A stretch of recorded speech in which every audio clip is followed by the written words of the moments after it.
Good morning, everyone. My name is Mary, short for Mariama Kamara, and I am a sixth former from New York City. A fun fact about me is, are you ready for a big secret? The whited? That I was born in Africa, not here in America. Most of my friends from home knows this, but most of my friends here at Westminster do not know this.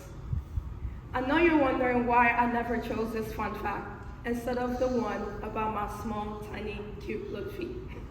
But I'm here to tell you my story. When I was in Africa, my life there was amazing. I was the spoiled daughter who would get whatever she wanted. When my brothers asked for $20, my parents would give me $40. It was honestly amazing. I came to America when I was 9 years old. I was a small, tiny little girl coming to a whole new environment. I didn't even know the language. I didn't know how stoplight works. I didn't even know what a dollar would buy. When I came here to America, I spoke fluent French. Now, can you imagine Mary speaking French? Yeah, I can't either. No, I'm joking, but I did. I came to America so I could get a better education. Not that I wasn't getting a good education in Africa, but my real parents thought that I would have a better opportunities here in America. Now, you might wonder why I said my real parents. Well, my parents here in America are my biological parents. One girl is adopted. Coming to America, I had to leave my mom, dad, brother, and big brothers all in Guinea, which is in a country in Africa.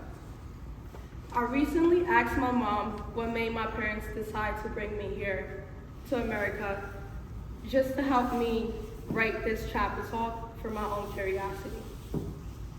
She told me that in 2011, my dad started the process of making trips to the US to get his American visa. Before going on each trip, he would drop me off at school. My mom said one day, according to my dad, he promised me that after my 7th grade year, he would take me on one of these trips to the United States. The funny thing is that I barely remember this. I was just 6 years old. Anyways, back to my story. My mom says that one day he went back to the consulate to get his visa, but after picking me up at school, he took me with him. I remember this one though. My mom said, in her words, "You said to your dad in front of the American Council, 'Dad, you promised to take me to America, so take me too.'"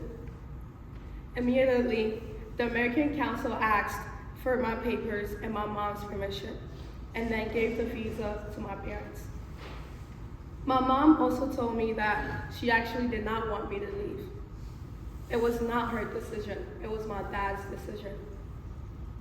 She told me that my dad loves me so much, and he wanted me to do my studies in the United States for my own well-being, and to prepare for my future wealth. Not saying that wasn't provided for me in Guinea, but they wanted me to have many better options to find new things that could possibly become my dream. This was obviously hard for my mom to accept because she loves me and I was her best friend. But she eventually accepted it and let me go. She didn't come with me to the United States, but my dad did. I came to the US in the winter of 2014. My dad stayed with me to celebrate the holidays, but then he left. Now, you might ask, was it hard to leave your family behind? Well, yes. You know, sometimes siblings aren't that close. However, I am very close with mine. We all truly love each other. I haven't seen my biological family in 9 years now. That said, my adopted family is amazing. I wasn't adopted by a random family. I was put into a family that my parents knew really well, that they were friends with for a long time. At first, it was hard to adapt because I didn't know the language they spoke. They spoke Fulani when I first came to live with them, and I didn't even speak Fulani. So I had to learn how to speak Fulani, and eventually, I learned to master that language too. And then I had to learn English. I love my American family, and I am thankful for everything they have done for me and will continue to do for me. But yeah, I still talk to my biological family most of the time on Facebook. Yes, I have Facebook, you know, the old people app. Sorry, faculties. This is a way of communicating with them. I get to tell them how much I love it here at Westminster and how I don't regret coming to America alone for better opportunities. At first, I was very sad. I cried every night because I missed my mom and wished I could return home, but I eventually got better. I began to see the bright side of leaving home. I learned English, and that is something I've always wanted to do.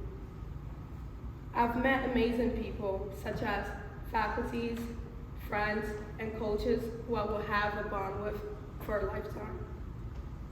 Look, now I'm at boarding school, and I have learned how to spell lacrosse, and I'm pretty good at it. So you see, sometimes living the life that you love the most could lead to amazing moments, opportunities, and even happiness. I guess that's what my mom and dad saw in their little girl. They knew that I would be strong enough to live in this country and make the best choices for myself. So hey, let me try this again. Yo, Mary, what's your fun fact? Well, my fun fact is I'm adopted and I'm from Africa. Thank you.